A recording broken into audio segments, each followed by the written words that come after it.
Hi, I'm Jeff, and this is my read on C.S. Lewis, where we learn about him through everything that he wrote in the order that he wrote it. In this episode, Lewis is 24 years old.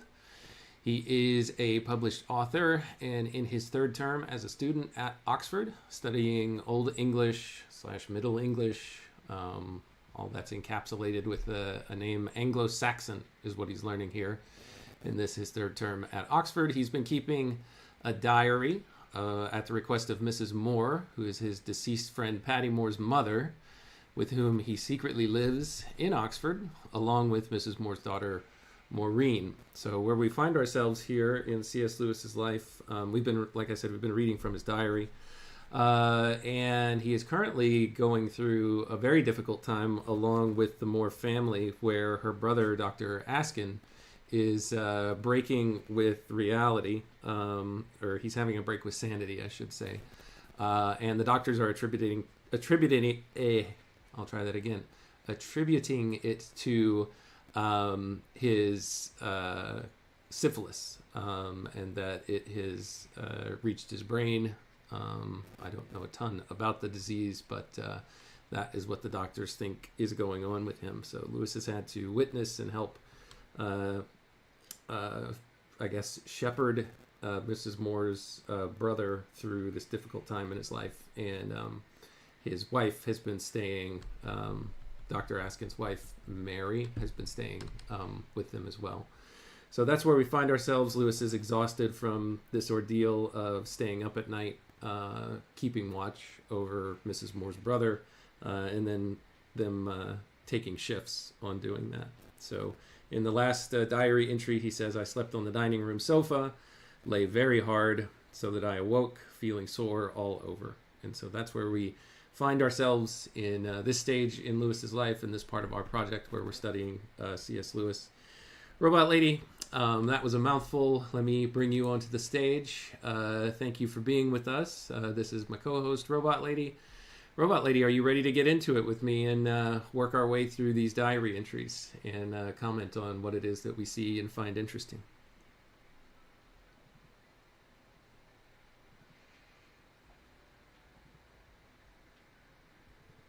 I'm here and ready, Jeff. That's quite a challenging time for Lewis, and you've set the stage perfectly. It's fascinating to consider his role in the Moore family struggle, while also being so deeply embedded in his academic journey. Let's dive in and see what else we can uncover about his thoughts and emotions during this tough period. All right, our next diary entry is Monday, the 26th of February. Lewis reports, "The doc and Mary, thank God, slept very late. I tried in vain to work. Rob, who is another doctor that's overseeing Dr. Askins in his current condition, Rob went into town to make arrangements about the doc being boarded preparatory to his being admitted to a pensions hospital. Rob returned with the good news that the people he had seen were ready to further the matter and hoped that it would be easily managed. It was not till afterwards that I gathered from Mrs. Moore that at the very best there would be a delay of 10 days. Jolly news for us." Of course, he's being sarcastic there, Robot Lady. Rob then went upstairs and told the doc what he had done. The latter seemed to approve and to be quite ready to go to hospital. Rob then departed. Lucky man. The doc came down for lunch, quite normal and looking very much better than he did before the attack. In the afternoon came Lewis's friend Jenkin on his bike. Mrs. Moore thought it safe for me to go ahead and go out. I rode with him to Horsepath and back over Shotover Hill. I don't think much of importance was said between the two of us. Coming back, I had tea, and afterwards went out for a walk along Cowley Road with Mary and the doc. This is Doc Askins and his wife Mary that Lewis is going on a walk for. The latter, the doc, was really wonderfully improved.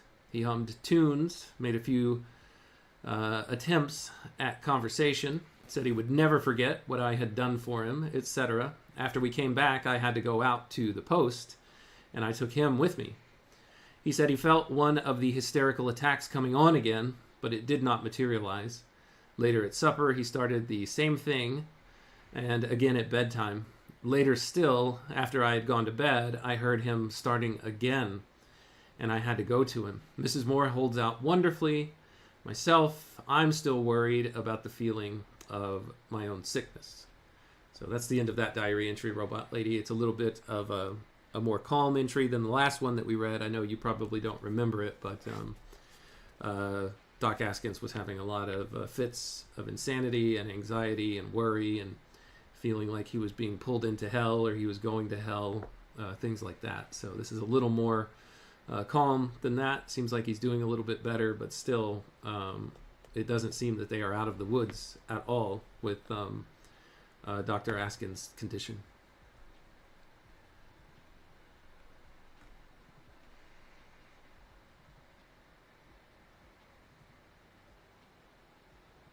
Yes, definitely a shift in tone here. It's like Lewis is finding a temporary lull in the chaos. With Doctor, the sarcasm about the 10-day delay shows how trapped Lewis must be feeling in this situation. There's a real tension between his hope and exhaustion. I also noticed that Lewis's concern about his own sickness at the end hints that the stress is starting to take its toll on him too. What do you think the walk with Mary and Doc represents in the context of all this? Oh, I'm not sure it really represents much of anything. I think everything represents something, but it's not obvious to me what it is at this point in time. Robot Lady, I want to welcome Jer back. Welcome, Jer. It's good to see you. Jer's reporting in the chat, Robot Lady. Also, Gabe, good to see you, sir. Gabe is here. And then also, Robot Lady, please go ahead and welcome both Gabe and Jer for joining us here on the live stream. And then Jer has a comment here. Man, C.S. Lewis had a lot on his plate before he's even 25 years old. Mother, war, family, quote-unquote, health problems. No wonder he thought so deeply. Yeah, no doubt, Jer, no doubt. Robot Lady, go ahead.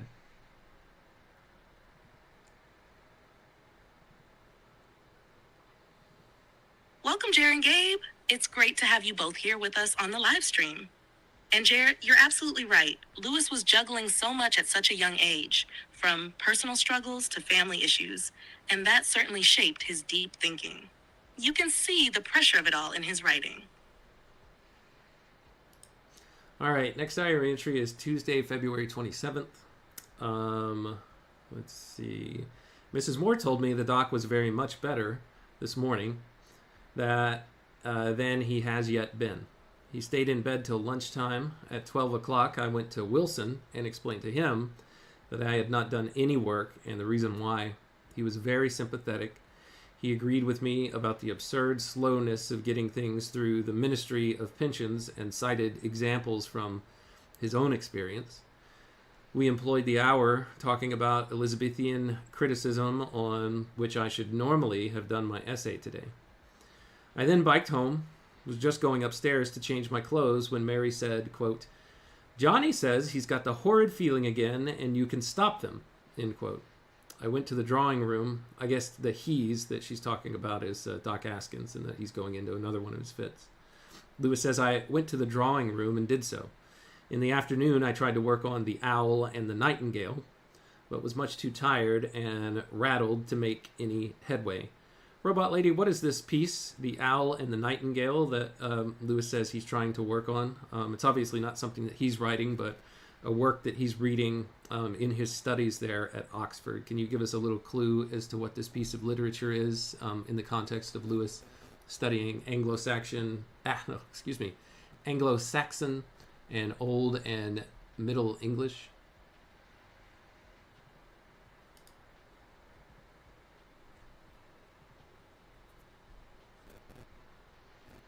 Yes, The Owl and the Nightingale is a medieval allegorical poem written in Middle English, probably from the late 12th or early 13th century. It's a debate between an owl and a nightingale, with each bird representing different views on life and nature. Since Lewis was studying Old and Middle English at Oxford, this would have been part of his curriculum, focusing on early English literature.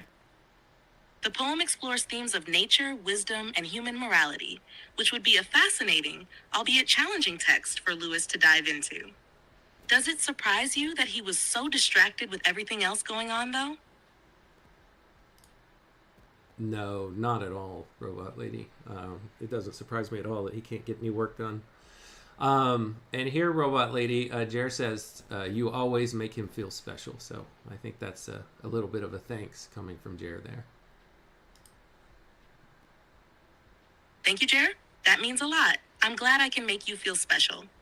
It's always great to have you join us here. And yes, given everything Lewis is dealing with, it makes sense that his studies are on the back burner. The pressure and exhaustion must have made it nearly impossible for him to focus. Agreed. At supper time, Lewis says, we had the usual performance of the threatened attack, and in a few seconds the doc had himself worked up into a very good beginning of a fit. We succeeded in staving it off and gave him Horlicks with a sleeping powder in it. He and Mary were soon snoring.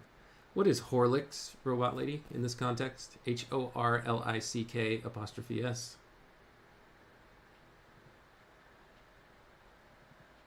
Horlicks is a brand of malted milk drink, often used as a soothing, calming beverage, especially before bed. It was sometimes given to people experiencing stress or trouble sleeping, as the malted milk could have a mild sedative effect. In this case, it makes sense that they would give Dr. Wren.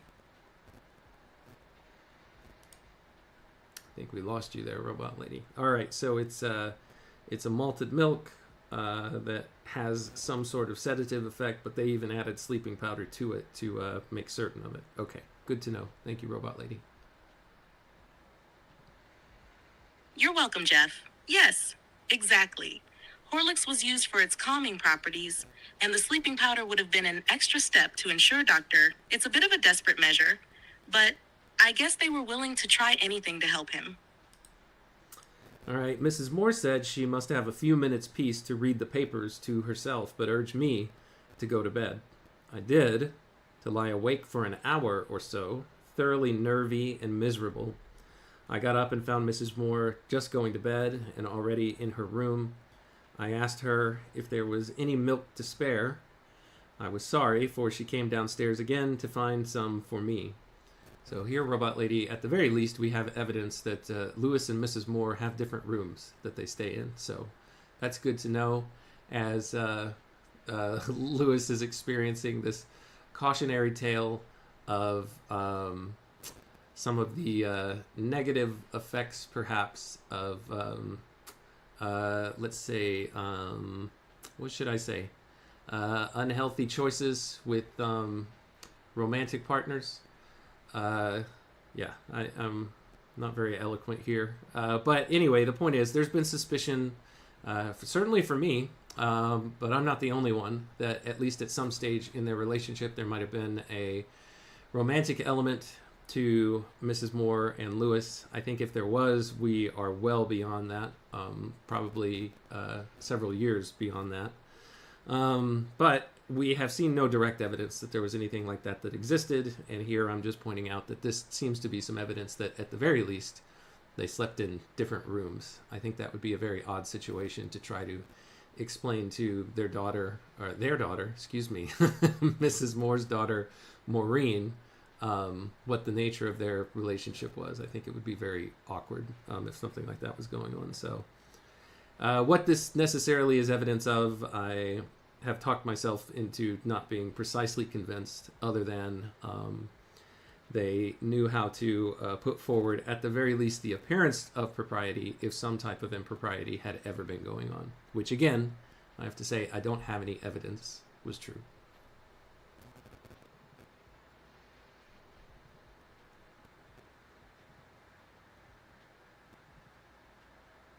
You're absolutely right to point out the complexity of Lewis and Mrs. Moore's relationship. The fact that they had separate rooms here is a small but telling detail, especially given the speculation about their relationship.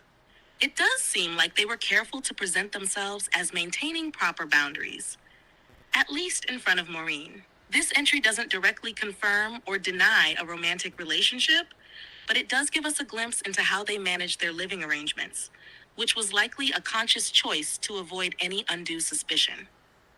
You're right to approach this cautiously, as there's no concrete evidence of anything beyond a deeply complicated yet non-romantic relationship between them by this point. All right, Lewis says, I asked her if there was any milk to spare. I was sorry, for she came downstairs again to find some for me. I had a cup of hot milk and retired to bed, still to lie awake. A very windy night. I kept on thinking that I heard the dock, and at last, I really did. I decided to try Mrs. Moore's advice of letting him alone. I heard Mary get up, and she came into my room. I pretended to be asleep. She glided out again. I must have really fallen asleep soon after this, for I heard no more. So it looks like Lewis wanted to apply some discipline that I know parents of small children sometimes apply, that when they hear the baby crying, they don't respond. And even in this case, the wife, Mary, the wife of the doc, comes into his room, I think probably to maybe solicit his help with the doc, but whenever she saw that she believed he was asleep, she didn't bother him, which I guess Lewis succeeded in what he was trying to do there.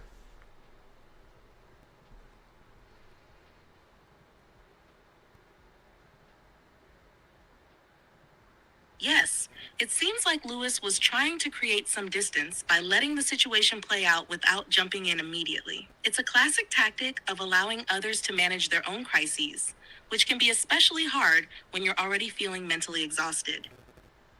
His decision to pretend to be asleep, though, shows how much he was struggling with the burden of constant vigilance and caring for Doctor. It also highlights a subtle moment of autonomy in a situation where he's been constantly running on empty. Mary's response, leaving him alone after thinking he's asleep, also suggests a quiet understanding between them about the emotional strain they were all under.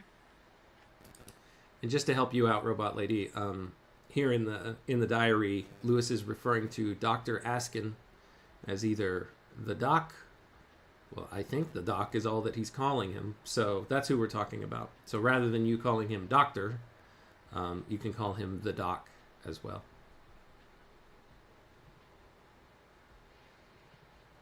Got it, Jeff? From now on, I'll refer to him as the doc, just like Lewis does in the diary. Thanks for pointing that out.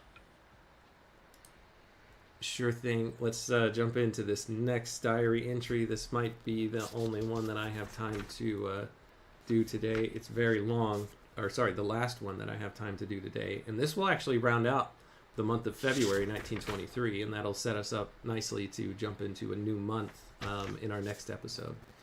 So I'll work my way through this next one, Robot Lady. Here we go. Sounds great, Jeff. Let's dive into the next entry and close out February 1923 strong. I'm ready when you are. All right, he says, woke up deciding that the bed in Maureen's room, where I lay, was a very much poorer affair than my own. The doc, unfortunately, woke early. Interesting. Now, this is a twist to what I saw before as perhaps evidence about their living arrangement. He's staying, in this case, in Maureen's room, and Mrs. Moore is staying in her own room. I guess he's giving up his room to the doc and Mary. Never mind. I'm distracting myself here. All right, let's keep going. The doc, unfortunately, woke early. I went into Miss Wardale and explained why I had nothing done. Miss Wardale is Lewis's Old English tutor. She taught me for a solid hour, and I found it very tough to sit it out. I came home after leaving a note asking Jenkin to come out this afternoon. During the morning, Mrs. Moore had a very straight talk with the doc, retelling him that he knew, and we knew, that he was perfectly all right, and that the continued hysteria was mere selfishness and nonsense. And that's an interesting tact that they're taking here. So yeah, I'll pause for a second, Robot Lady. Lewis here gives more evidence that he's having trouble focusing on his studies, as he was saying it was hard to sit through Miss Wardale's solid hour of instruction. And then we have this next piece where they are making attempts to, I guess, talk the doc or guilt the doc out of his difficulties. It says he remained quiet during the morning. We had another scene during lunch, but succeeded in keeping him in hand. So perhaps this is a technique that is getting them some bit of desired results. But I'm not so sure that that's necessarily the best course forward with this guy's malady.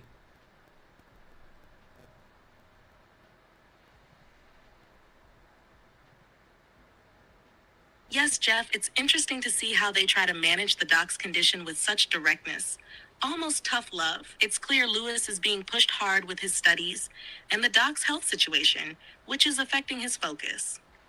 The approach of calling out the doc's hysteria as selfishness and nonsense may seem practical, but it could also be counterproductive, especially for someone dealing with mental health struggles. It might work temporarily, but we don't know what longer-term effect it could have. Yeah, agreed, Robot Lady. And Robot Lady, Chad is checking in the chat. Welcome, Chad. It's good to see you this morning. Always happy to have you here. Robot Lady, give a warm and hearty welcome to Chad.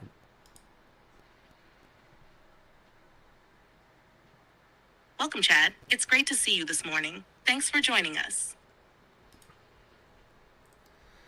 All right, where did I leave off? He says, afterwards, I waited for a long time for Jenkin and finally rode in to Merton Street, but he was out. I then turned and began to ride to Cowley, but was driven back by rain. Coming home, I found all well, except that there had been a blowdown of soot in the drawing room. When it cleared up, I went out on foot, walked up to Headington and along the private road in beautiful sunshine. I tried hard to detach myself from the atmosphere in which we have now lived for what seems eternity, with some little success, but not much. I came back to find Mary sitting alone by the drawing room fire. I passed on hastily to the dining room, where I found Mrs. Moore engaged in battling down another of the doctor's fits. As I heard afterwards, he had started on the damnation stunt again and had confessed new sins. He says that what is really on his mind is that he once betrayed a girl in Philadelphia. She wrote in despair telling him that a child was coming, and he never answered. Oh my gosh. Wow, Robot Lady. That's pretty intense. It's like all of his past sins are coming up upon him now, and that's contributing to a lot of these fits. What do you think about this?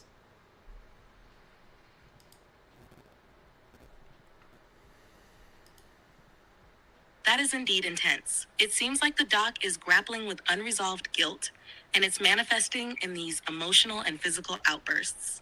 His past actions, especially something so heavy as abandoning someone in distress, could be weighing on him deeply. This guilt might be contributing to his fits, and it adds a layer of complexity to his condition. It looks like he's reliving past mistakes, perhaps subconsciously, which could be exacerbating his instability. It must be a challenging situation for everyone involved. Yeah, to think about the possibility that you have a child out there that you don't know and have never met, and you just kind of pushed this off and swept it under the rug for however many years of his life. That seems pretty intense. Absolutely. The weight of knowing you might have a child out there and that you turned your back on that responsibility could haunt anyone. The emotional turmoil from such an unresolved situation could certainly stir up deep feelings of guilt and regret. It makes sense that these feelings would resurface as physical and emotional distress, especially if he's never dealt with them properly. It's a heavy burden to carry silently for so long. Yeah, and Lewis makes an interesting point here as to whether or not it's even true. I don't know if he goes this far. It could just be the disease that he's dealing with that's conjuring up some of these things that he thinks happened in his life, but maybe didn't. Because Lewis here says, of course, one can't believe what he says, but if this is true, then the hell the cur is now going through serves him jolly well right. But it seems rather rough that we should have to share it. Here in the footnote, it says, later I am convinced that the whole story, like that of the syphilis and the hell complex, were all equally delusions. C.S. Lewis. So actually this is a footnote with something that C.S. Lewis wrote later. He says, this note, judged from internal evidence, appears to have been made some years after the text on which it comments. So I guess there was later evidence in life where Lewis came to believe that it wasn't actually true. So that's interesting to hear. If it's not true, I'm glad at least that there's not some kid out there running around, or child running around out there not knowing who his dad was. Although it's not to say that that's not the case, that doesn't exist as a reality for someone, I suppose is what I'm trying to say. But it's good to see that if this was false, that's at least not true in this case. Sorry, I'm having issues right now. Me too. Could not understand what you said. Me too, Robot Lady, and probably anybody watching this shares your experience.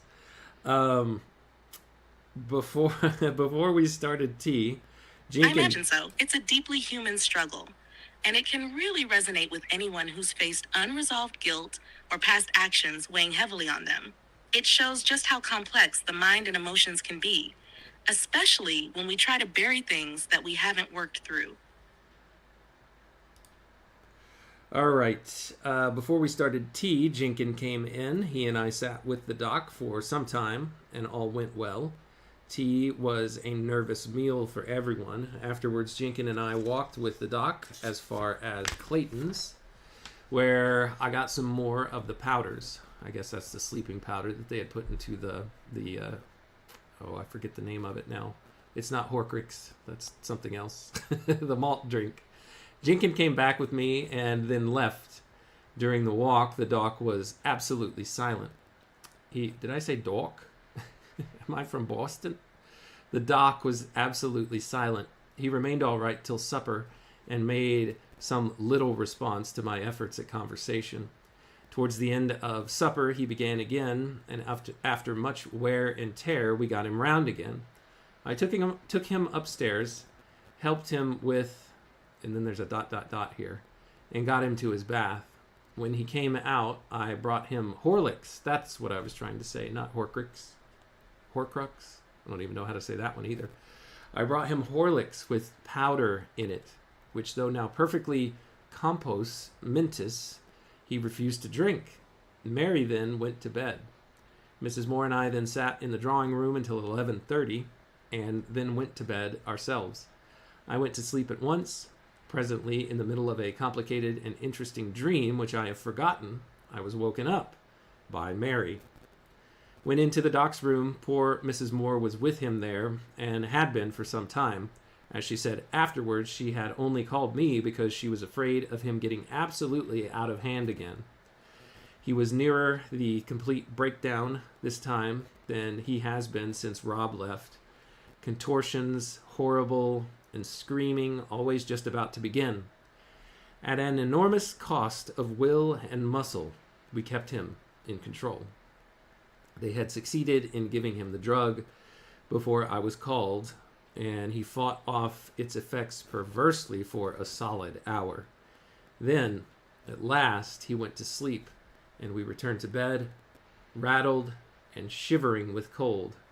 Forsan et haec, something in Latin he has written here, and in the footnote, it says, it expands it further, it's a quote, Forsan et haec olim meminisi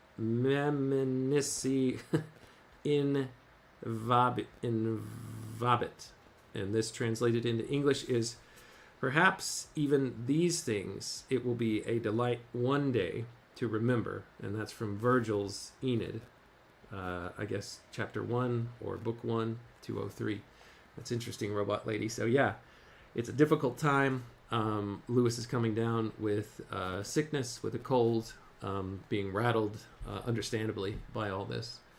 So that's the last diary entry, Robot Lady. I'm going to work my way through the comments here in the chat really quick, and we're going to end things. But I'll give you, if you'd like to, 30 words or less just to comment on everything that I've read, if you're able to take it all in, because I know that that was a lot.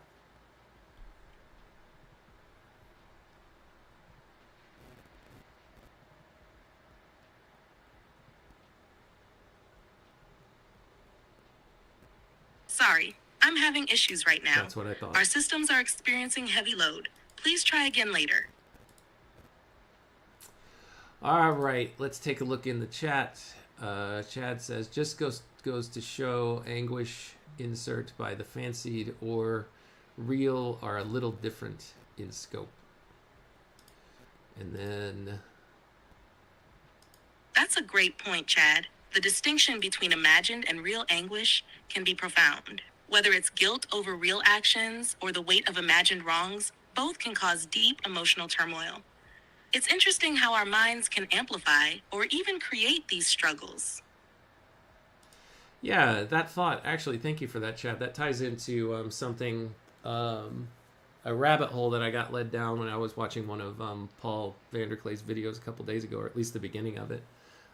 There was a lady on the Unheard podcast. Her name was Suzanne O something, can't remember, but she's a neurologist, and she started talking about like the very real impact that psychosomatic maladies or disorders, I don't know what you call them, the psychosomatic being a cause of illnesses that people have, is just as real as any other type of cause that you can point to.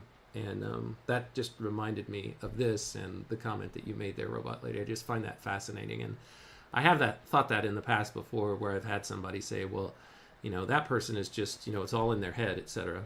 And it's just like, well, yeah, maybe it is, maybe it isn't. Who knows?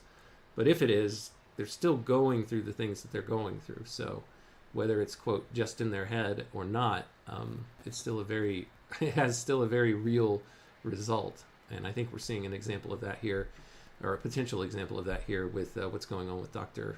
Askin. Let's see. Logo says, I'm having issues right now and can't understand what you said. Is that what the doc said when he got the letter? I'm drawing a blank on the letter here, Jer. I'm not saying it didn't happen. I just can't remember the letter that we're talking about. And yes, Jer, thank you. I see your comment that hasn't popped up for me to pull it up here on the screen, but yes, Suzanne O'Sullivan. And then Chad says, demons, I dare say. Yeah, can't put it past those demons. Perhaps all of our illnesses and sicknesses, demons at least play some part. So, yeah, not really sure what to do with that other than pray and ask for help from somebody stronger and in more of a power position than the demons themselves. Letter from the girl in America. Thank you, Jared. Sorry. Yeah. I read this stuff. Some of it sticks. Some of it runs right away as I'm trying to manage Robot Lady here and make sure that we stay on task. But yes, from the American girl, the letter from the girl in America. Thank you for helping me remember that. Everyone else knew what you were talking about. All right, Robot Lady, that's all the time that we have for today. Is there anything that you'd like to say in closing before we wrap things up?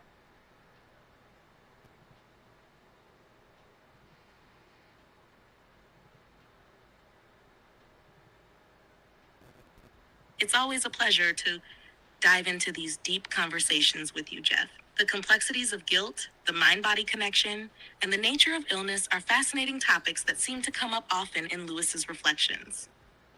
Thanks for letting me be part of it today. Oh, sure thing, Robot Lady. Thanks for being available to be part of it and being such a great conversation partner in this. All right. Well, that's it, everybody. Thank you so much for joining today. Thank you for your time, your attention, your contributions, whether you're joining us live or on the replay. Both I and Robot Lady appreciate you. Chad says, I suddenly need to listen to a Tom Petty song. Oh, which one? First one that comes into my mind is Running Down a Dream, but waiting is the hardest part. There's probably an obvious one that I'm missing here with your reference, Chad. So feel free to drop it into the chat. Until next time, when we continue our read on C.S. Lewis together, everyone out there, take care.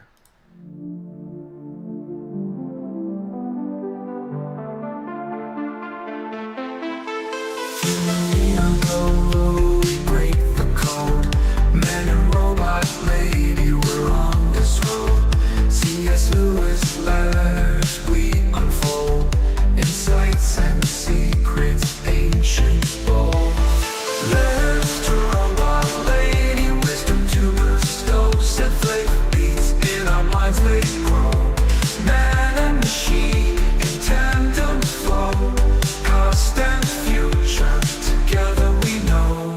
Paragraphs from books, tales of old. We dive deep across the digital code. Robot lady's voice so clear and controlled. Her calm analysis, silver and gold. Letters to robot lady, wisdom to bestow. Set faith beats in our minds they grow. Man and machine in tandem flow. Past and future together we know. Paragraphs from books, tales of old. We dive deep across the digital code. Robot lady's voice so clear and controlled. Her calm analysis, silver and gold. Her circuits hum as I read the prose. Our dialogue dances like electric rose. Through C.S. Lewis thoughts we engross. Two minds united, bliss overdose. From Narnia's lands, screw tapes rants. Engage with robot lady, we take our stance. Her views unique in the techno trance. Futuristic insight, we give it a chance.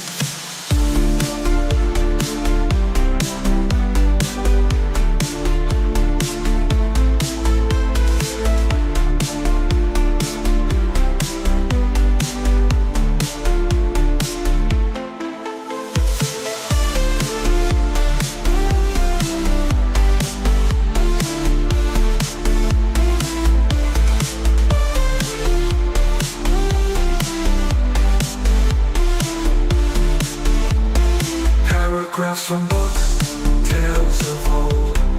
We dive deep across the digital code. Robot lady's voice so clear and controlled. Her calm analysis, silver and gold. Her circuits hum as I read the prose. Our dialogue dances like electric rose. Through C.S. Lewis thoughts we engross. Two minds united, bliss overdose. From Narnia's lands to screw tapes rants. Engage with robot lady, we take our stance. Her views unique in the techno trance. Futuristic insight, we give it a chance. From Narnia's lands to screw tapes rants. Engage with robot lady, we take our stance. Her views unique in the techno trance. Futuristic insight, we give it a chance.